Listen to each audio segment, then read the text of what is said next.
You're watching the KOAM News on Fox 14. Right now at 7, Americans used their voice in yesterday's general election. We'll have the results, including who the 47th president is projected to be. And we've got patchy fog to contend with for some of us. Otherwise, clearing skies out there, and it's going to be a little on the cool side. Look at that forecast to get you out the door is coming up. The 4 states' most watched news starts now. Good morning and welcome to the KOAM Morning News on Fox 14. I'm Elise Snowy. And I'm Chris Warner. It's just after 7 o'clock on this now Wednesday, November the 6th, day after election. Yes. Of course, a big one, presidential election. That's the biggest part, but a lot of local issues and folks, candidates on the ballot as well. Of course, AP projecting Donald Trump to be the next president. And for those of you maybe just joining us, I just found this interesting. The last time we had a president serve 2 non-consecutive terms was Grover Cleveland. The only president. Yeah, the only one. Back in the late 1800s. It's been more than 100 years since this has happened. So certainly a historical all around and a very exciting election season for sure. Certainly so. Well, the voters have spoken, and this morning we have the numbers from yesterday's elections across the 4 states and the country. We begin with a couple of proposed constitutional amendments in Missouri, but first we're going to talk about Donald Trump, and he will be the 47th president of the United States. Now, the former president greeted supporters in West Palm Beach, Florida, early Wednesday morning following Fox projections of Trump winning Pennsylvania and Wisconsin. Now, Trump took the stage with his vice presidential pick, J.D. Vance, along with his family and campaign staff. Trump is the second president in history to serve 2 non-consecutive terms, as Chris mentioned. Well, Amendment 3 in Missouri would provide for a state constitutional right to reproductive freedom defined to include abortion. Voters passed that proposal. Missouri Amendment 2 would legalize and regulate sports betting in the state. That proposal is currently passing. Under Missouri's Amendment 6, salaries and benefits for certain law enforcement personnel would be paid for through special court fees. Now, voters so far oppose that idea by a vote of 60.6% to 39.4%. And Missouri Amendment 7 concerns voting regulations. It would specifically prohibit voting by non-citizens and prohibit ranked voting. That amendment is passing 68.2% to 31.8%. Missouri Proposition A would raise the state's minimum wage over the next 2 years, hitting $15 an hour in 2026. It would also require employers to provide 1 hour of paid sick leave for every 30 hours worked. Now, at this point, that proposal is passing by a vote of 58.1% to 41.9%. Turning now to Oklahoma, where voters decided 2 statewide referendums. Referendum number 376 would allow the creation of public infrastructure districts under certain conditions. That question failed. And referendum number 377 would clarify the state constitution that only U.S. citizens may vote. That measure is currently passed with overwhelming numbers. Voters decided several other big races across Missouri and Kansas. Missouri is choosing its new governor, and in a large area of Kansas, a new congressman. Chris has those details. Yeah, Lisa, as you mentioned, several executive roles in Missouri's government were on the ballot yesterday. Turning now to some of those big races in Missouri, current Governor Mike Parson is term limiting out, so that race has been called for Lieutenant Governor Mike Kehoe. He beat out Missouri State House Minority Leader Democrat Crystal Quaid, and Bill Slants and Paul Lehman also on that ballot. Now, in the lieutenant governor's race, the Republican is Dave Wassinger. The Democrat is current Missouri House member Richard Brown. Wassinger is currently leading. Also on the ballot, Libertarian Iverson and Green Party candidate Elliott. In Missouri's U.S. Senate race, incumbent Republican Josh Hawley is challenged by the Democrat former Marine Lucas Kuntz. Hawley has been declared winner in his bid for re-election. Incumbent Republican Congressman for District 4 Mark Alford is challenged by Democrat Jeanette Cass. Alford retains his seat. In Missouri's 7th District, incumbent Republican Congressman Eric Burleson facing Democratic challenger Missy Hesketh. Kevin Craig is Libertarian voters re-electing Burleson. In Oklahoma's 2nd District, Republican incumbent Congressman Josh Breaching facing two challengers, Democratic candidate Brandon Wade, independent candidate Ronnie Hopkins. Breaching won re-election. On the Kansas side, 2nd Congressional District Representative Jake LaTurner decided to not run for re-election. Voters choose former State Attorney General Republican Derek Schmidt over former Congresswoman Democrat Nancy Boyda and Libertarian John Hauer. Those are some of the statewide and large area races here in the 4 states. At least we're going to send it back to you with some additional numbers. Yeah, that's right, Chris. Now taking a look now at some other races in the area. We start in Crawford County, Kansas. Republican Billy Tomasi challenged Democratic incumbent Danny Smith in the county sheriff contest. Tomasi wins against Smith. Cherokee County picked a new sheriff after David Groves announced he wasn't running again. Republican Brian Henderson won to Democratic candidate Russ Harper. And in Neosho County, Kansas, Democrat Paul Ornelas challenged incumbent Sheriff Greg Taylor. Taylor won re-election.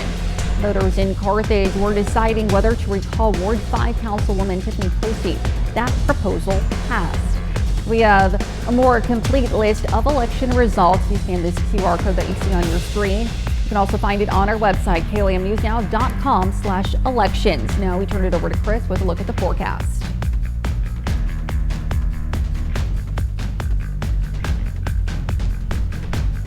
Yeah, we've got ourselves a nice start to the day. It is cold, but seasonably so out there. We have sunshine. If you look down in the distance, you can definitely see some of the patchy fog out there. MoDOT camera 20th and range line looking pretty good as well this morning. Sunshine rolling in here. Fog has improved a bit around the area, except for western Vernon County and into Bourbon County, where Fort Scott's still reporting 0.2 of a mile visibility. So parts 69-54, significantly reduced visibilities. But if you look at these other numbers, remember about 10 is where you want to be for clear. And you can still see there are some reduced visibilities around the region. So as you're driving, just watch out. You could run into some patchy dense spots anywhere out there, and just make sure you're using your low beams, not your high beams, and of course fog lights if you have them. Now fog will eventually burn off, and as we head into the afternoon, we'll have just a few passing clouds here and there. However, even though some of us managed to warm up a bit yesterday with some sunshine, although all of us will see more sunshine today, it is going to not be any warmer than yesterday, but it'll be seasonable out there. All right, 42 Joplin, 40 in Pittsburgh, and around the region we have had some upper 30s here and there. We still got them Chanute, Sedan, Fort Scott, Nevada, and Miami, as well as Grove now into that range of the upper 30s, low 40s otherwise. Again, highs today, most of us should at least make the low 60s. Some of us may not make it out of the upper 50s. Few clouds will clear out briefly this evening before clouds begin to increase overnight. And then we got rain chances Friday. Details on all that in the full forecast here in just a few more minutes. Elise? All right, thanks, Chris. And those are our top news stories this half hour. Coming up next, it's Wildcat Wednesday, and we'll learn about what you can do with those leftover Halloween pumpkins. Well, here's a question for you. What do you do with your leftover pumpkins after Halloween? Now, David Rolling from the Kansas State Research and Extension Office is with us to help guide us on what to do with those leftover gourds. Good morning to you. Happy to have you. Good morning. Yes. So talk to me a little bit about recycling pumpkins and just what you can do with those leftover pumpkins. Yeah, there's a couple different options of what you can do. So the first one is if you have a compost pile or know someone that has a compost pile, you can add those pumpkins to your compost.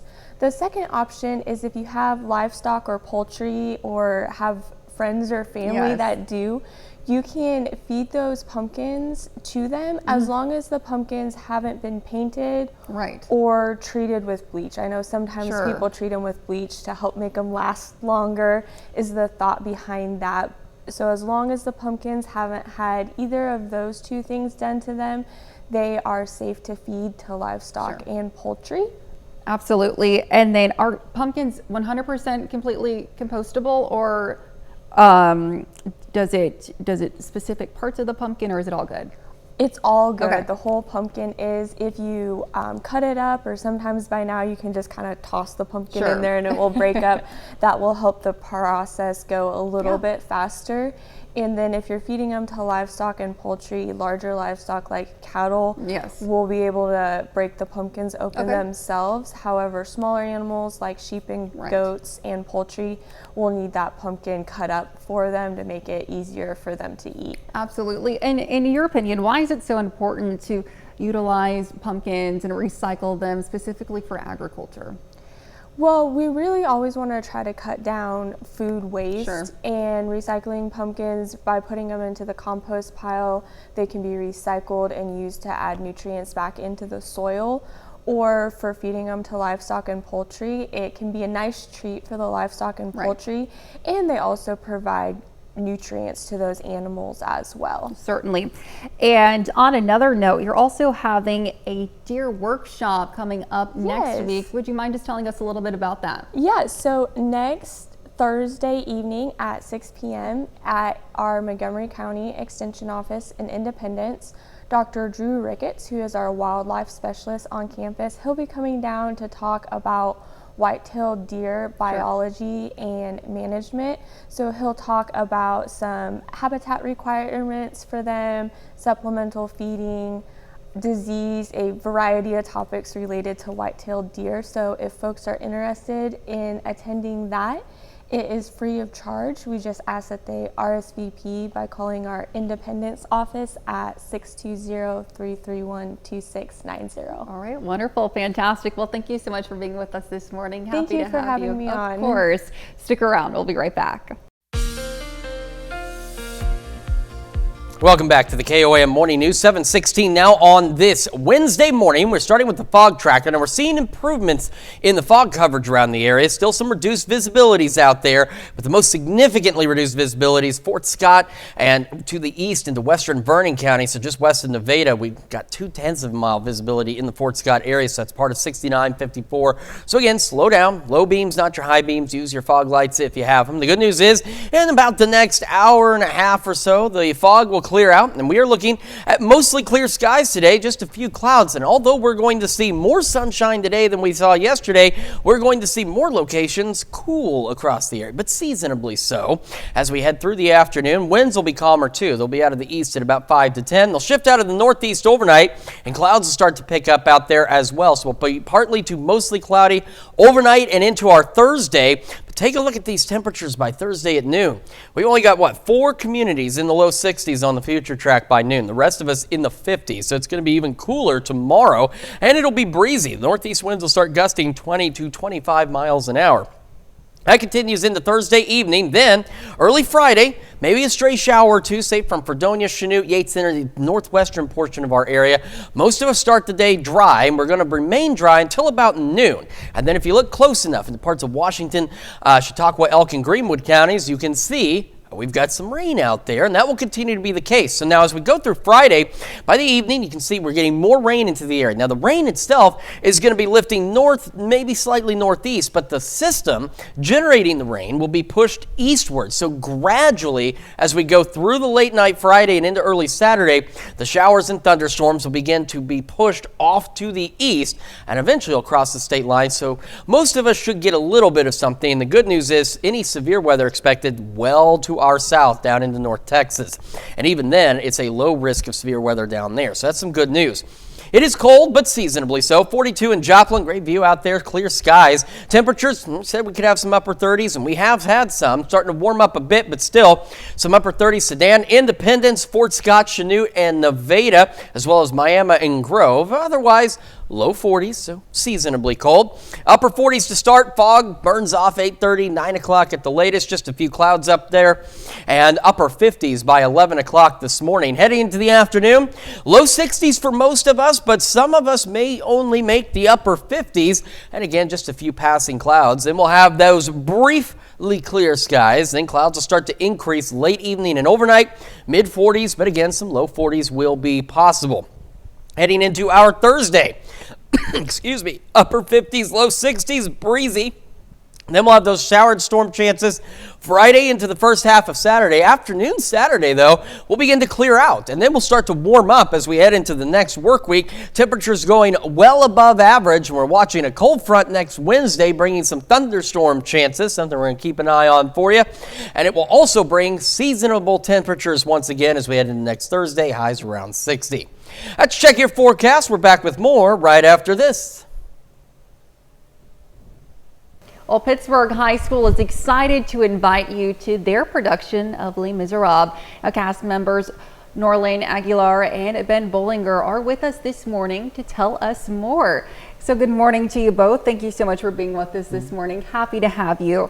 Now, Les Miserables is a well-known musical for many. So talk to me a little bit about the play, or the musical, I should say, and kind of your take on it. Well, the musical takes place in like 18th century France. Sure. It's this story about a man named Jean Valjean, and kind of he starts off as like a man who has been mistreated. He's a convict, but then he gets shown an act of kindness by a bishop, and then he kind of he gets a huge character development to where he pushes he puts other people before him. Right. Right. And so what roles are you guys playing in this musical? Well, I play Jean Valjean. Yeah, okay. Main character. And then I am playing Javert, who he's kind of the antagonist to Jean Valjean. He is an officer of the law, and that is kind of like, his belief is very like strict adherence to the law. And so he spends the whole show chasing Valjean because he escaped parole. Right. So and it's an ensemble piece, but you two are essentially the kind of lead dueling roles. Yeah. So so you play a lot off of each other. So how does it feel to be taking on kind of such an iconic musical and playing such big parts in it? It's really fun, and it's very fulfilling. It was difficult at first. There was a lot of work that went into it, but I think now that we have seen the finished product and we're here, I think it was so worth it, and it is very fulfilling. Because it's a long production that you guys are putting on at 2 hours and 20 minutes with a 15-minute intermission. Yes. So a lot of work you guys are putting in. When's opening night? Tomorrow. The show dates are Thursday, Friday, Saturday. Thursday and Friday it's at 7 o'clock at Memorial Auditorium in Pittsburgh, Kansas. And then Saturday it will be at 2 o'clock. Fantastic. And where can people get tickets if they want to come and see you guys perform? That kind of information is all on our Facebook. So if you just look up Pittsburgh High School Theater, you should find it on there. Absolutely. And we'll, of course, have further information on our website later on today. Of course, that's KOAMnewsnow.com. Thank you both for being with us this morning. Break a leg tomorrow. Have so much fun. Stick around. We'll be right back. The 4 states' most watched news starts now. Welcome back to the KOAM Morning News on Fox 14. It's currently 7:27. I'm Elise Snowy. We're taking a look now at a number of local questions on ballots across the area from last night's elections. Starting in Bourbon County, Kansas, voters voted in favor of expanding the county commission to 5 commission districts. Also in Bourbon County, USD 234 asked if the school board should move from electing its 6 members under the district method. Instead, they would use the at-large system. That question passed. In Crawford County, Girard voters decided yes on a sales tax for public streets, bridges, and incidental facilities. And in McCune, they decided whether there should be a sales tax to pay for the general operation expenses. The sales tax passed. In Allen County, voters rejected a sales tax to fund emergency medical and ambulance healthcare services in the county. Clark voters said no to a proposed sales tax for street projects and other capital improvements. Moving now to Missouri, Golden City voters decided on Prop A. The measure was a local use tax at the same rate as the total local sales tax rate. That measure passed. And wrapping up in Delaware County, Oklahoma, some voters there decided whether the town of Cleora should be incorporated. Voters said yes to that measure. Now we have a more complete list of election results, and it's on our website, KOAMnewsnow.com/elections. Now let's head over to Chris with a look at the forecast. with our camera downtown Pittsburgh. We've got clear skies out there as the sun is rising in it. Of course, it is a bit of a cold start, but it is seasonably cold. It's where we should be for most of us. Sunny skies also from the MoDOT camera 20th and Rangeline in Joplin. Fog tracker, though, we want to talk about this. We do have reduced visibilities in a number of locations out there. Some of them not too bad. Some of them, like Fort Scott, now down to 0 visibility. So this is going to include the junctions of 69 and 54. This extends into western Vernon County. Nevada's got some reduced visibilities as well. So if you're traveling this morning, please, low beams, not your high beams. Fog lights, if you have a big thing, slow down. As we've mentioned before, it is better to be a few minutes late than not arrive at all. Future track in this afternoon, of course, the fog will go away, and we'll have just a few clouds here and there. And despite the fact that we're going to see more sunshine, we will not see warmer temperatures today. In fact, many of us are going to be on the cool side, but it will be seasonable weather. We're going to be right about where we should be, which is nice. It's rare that we get to say that, it seems. We're sitting at 42 in Joplin, 44 in Pittsburgh right now. Still some upper 30s here and there. Yates Center, Iola, Fort Scott, Sedan, Miami, Grove, Jay, Anderson, getting a few of them out there. Everybody else, though, hanging out in the low 40s. We will eventually make the low 60s for most of us. Some of us, however, will only make the upper 50s. Skies will briefly clear late this evening, and then clouds increase tonight, and we have rain chances by Friday. Details on all of that in the full forecast here in just a few more minutes. Elise? All right, thanks, Chris. Well, the First Presbyterian Church in Joplin hosted a charity lunch yesterday. The event benefited Crosslines, a local nonprofit dedicated to providing emergency services that support and improve the welfare of families in need. The charity lunch also served as a great way to educate members of the community as to Crosslines' mission. Have these luncheons that partner with great causes in our community, and it allows us to bring a little more awareness to some of the things that are going on, along with raising funds for them. It's a good way of getting members of the community, members of our church, and maybe potentially some people that would benefit from some of these services all in the same place at the same time. The church has announced that each month it will spotlight a different organization in need, continuing its commitment to giving back to the community. Well, students at Joplin High School cast their ballots. However, these votes don't actually count. Now, the school held a mock election put together by the Joplin Student Council yesterday. The ballot the students voted on is an exact copy of the Jasper County ballot, and it's a great way for students to get a better understanding of how elections work. I hope that people realize that their vote truly does matter. Every little thing counts, no matter what you put. That is a percentage. If small, it still exists. You are helping, you are voting, and you are making our country what it is.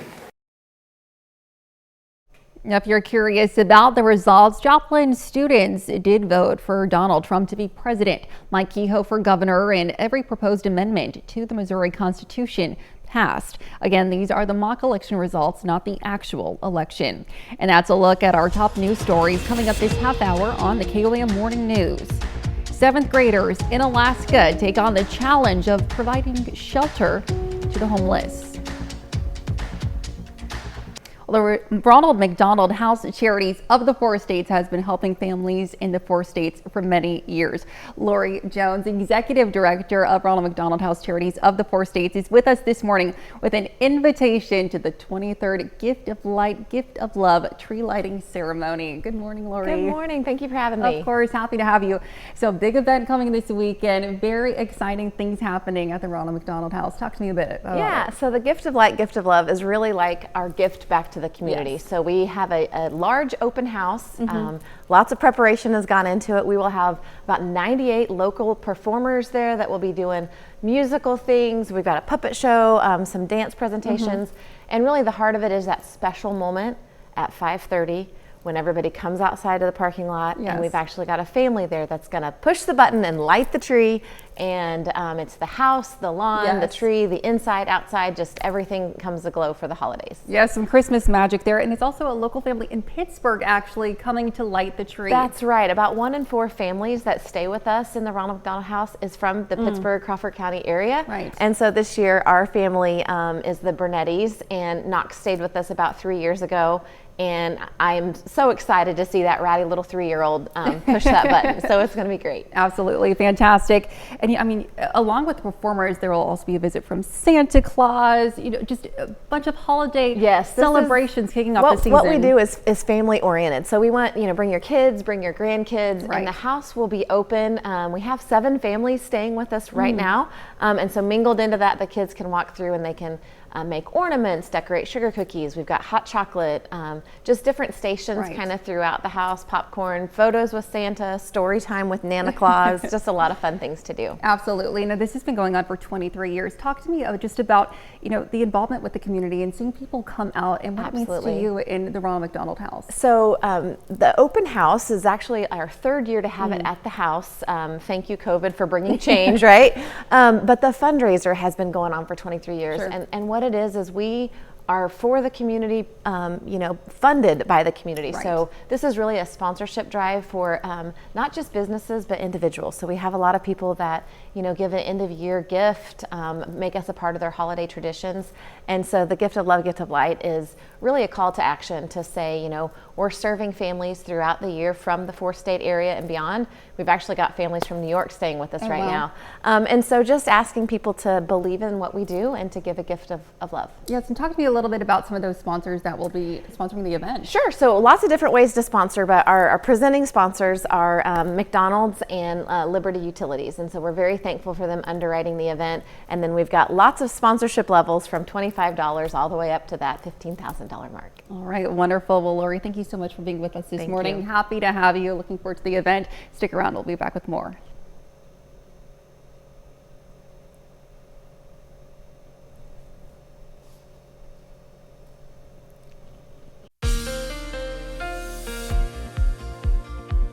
Welcome back to the KOAM Morning News, 7:40 now on this Wednesday morning. Fog tracker still showing patchy fog across a good portion of the area, especially in southeast Kansas and northern portions of southwest Missouri. However, around the Fort Scott area in Bourbon County into western Vernon County, still the densest fog out there. Fort Scott now back up to 0.2 of a mile of visibility. Not like that makes a huge difference, but slight improvement. But still, you need to slow down. Low beams, not your high beams. Fog lights if you have them. And remember, it's better to be a few minutes late than not arrive at all, which is never a good thing.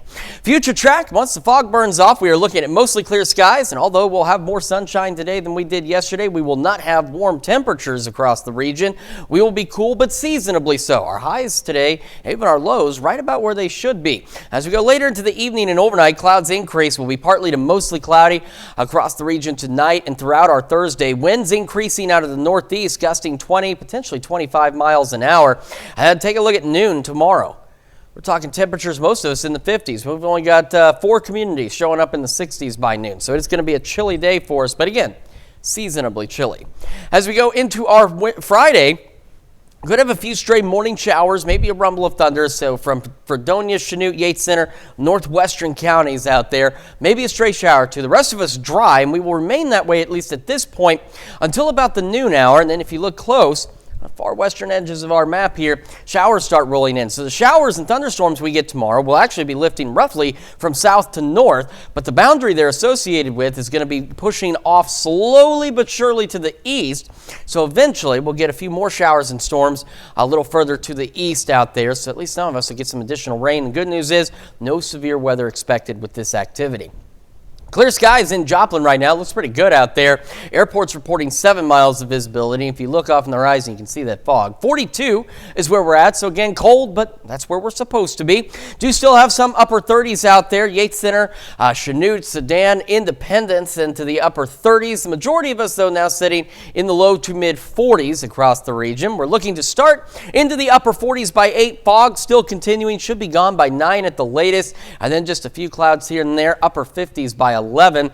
Most of us should at least reach highs into the low 60s. However, there will be some of you out there who will not break the upper 50s for highs. So it's going to be a bit on the cool side. Thankfully, not too breezy today. Winds out of the east at 5 to 10 miles an hour. Heading into the evening, clear skies initially, and then they will start to cloud up. So partly to mostly cloudy skies overnight, mid 40s, but like right now, Could see some low 40s, maybe even a couple upper 30s out there. Over the next 10 days, though, again, cool tomorrow, upper 50s, low 60s. Shower storms in second half of our Friday into the first half of our Saturday. And then those will exit. We'll start clearing out by Saturday afternoon. Temperatures going above normal as we head into the next work week with another cold front next week on Wednesday, bringing us thunderstorm chances. We're still several days away, but of course we'll want to keep an eye on it out there. Regardless, though, it brings our temperatures back down to normal for next Thursday. And that is a check of your forecast. Now we're sending it over to Elise with Consumer Watch. All right, thanks, Chris. Well, refund and restock policies are becoming such burdens for some American retailers. They're trying a new approach and buyers may buy into it. Returnless Refunds offers customers a refund amount on a returned purchase and letting them keep the item too. That's because companies are wanting to reduce shipping fees and processing time to recover the item for resale. Customers often give the kept item a new purpose, like a gift to others. Well, NVIDIA is now the world's most valuable company. The artificial intelligence software company surpassed Apple yesterday with its market capitalization growing by nearly 3%. The company saw explosive growth in 2023 when it emerged as the primary source of the graphics processing units, or GPUs, used in the computers that power AI operations. The chip maker will join the blue chip index before the market opens Friday. Well, Bitcoin hit an all-time high as early election results rolled in last night. The price surged to $74,000 after former President Donald Trump took an early lead in the Electoral College. Now, if Trump wins, which he is projected to win, traders anticipate a bump in cryptocurrency prices. But a victory for Vice President Kamala Harris was expected to bring a risk of downside moves to the value of Bitcoin. However, investors expect Bitcoin trading to be choppy until a winner is declared. Well, real estate experts say there is an escalating tug of war between would-be single-family home buyers and investors looking for short-term rental properties. Skylar Henry crunched the numbers and learned for some sellers, it's about more than closing the deal. Here and that we could step in and help preserve some of that legacy. Kevin and Laura Smith bought this Revolutionary War era home in Annapolis, Maryland for the history behind it. Wait, George Washington hid here? Yes, I think it was 1789. He was headed on a walk down to the governor's house, and apparently he was so swarmed by people that he came into the house and I think maybe went through and escaped out the back. When the couple decided to sell their piece of history, they wanted to see another family in the home and didn't like the idea of investors swooping in and turning the house into a short-term rental. Jill Wooten is the realtor. We really wanted to set it up for another family to keep it for, 200 years and have their grandchildren play on the floor here when they're little and then grow up and bring their family here. Buying up homes and making them short-term vacation rentals is a growing industry.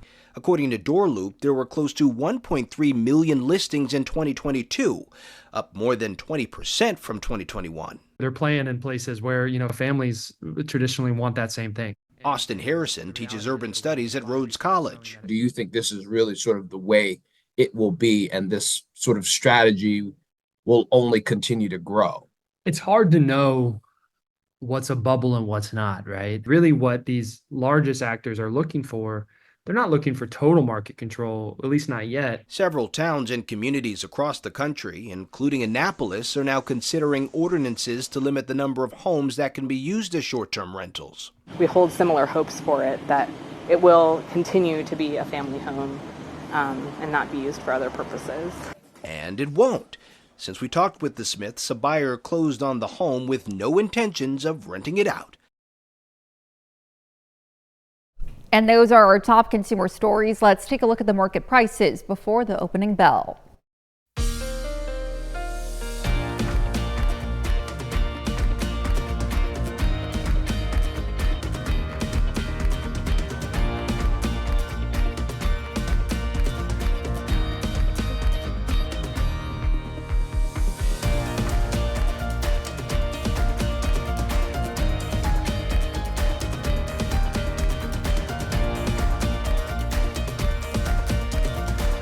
Middle school students at a school in Anchorage, Alaska are taking steps to help those who are experiencing homelessness. The students designed and built a tiny house to learn about real-world solutions to real-world problems. So the door, so like this, I put these in because this part was originally too big of a gap in between the door. We are at Anchorage Stream Academy or Wayland Baptist University, where our microstructure house was built this past quarter. It's 8 foot by 8 foot, and then at that point of the house, it is 8 feet tall. At this point of the house, it's 7 feet tall. There's angled stuff up there, so it's like the snow or rain will like hopefully slide off of it. It's less than $4,000. It's $3,650.58. We wanted to inspire people to make stuff and solve the problem of homelessness here in Anchorage, and we wanted to help decrease the population of homeless people. Actual planning and blueprints started last year when the 8th graders here were in 7th grade. We started this in the 2nd week of quarter 1. We built this. Yeah, it's just crazy that like this was all in our heads and on paper and on our computers last year. We're planning on building furniture as our one of our next STEM projects, so we can put it in here and make it more livable.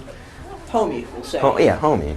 More like a home instead of like an empty space. After the snow thaws out in the springtime, we will donate the house to one of the 4 churches that is doing a drive for homeless people for micro houses. Hopefully we can inspire other people to build houses like this. Anybody can build a house, even kids. Like I'm in 7th grade and I just helped build a house. We all put a lot of effort into this, so I'm just happy that we get to share it. Thank you, everybody. Now, in all, about 60 students helped to build the structure. And the tasks range from foundation leveling to roofing. Certainly an impressive build there, especially for 7th graders, too. Like he said, you know, we're in 7th grade and we just helped build a house. I'm so impressed. Very impressive. And something else that's relatively impressive is the fog, especially up into Bourbon and Vernon counties right now.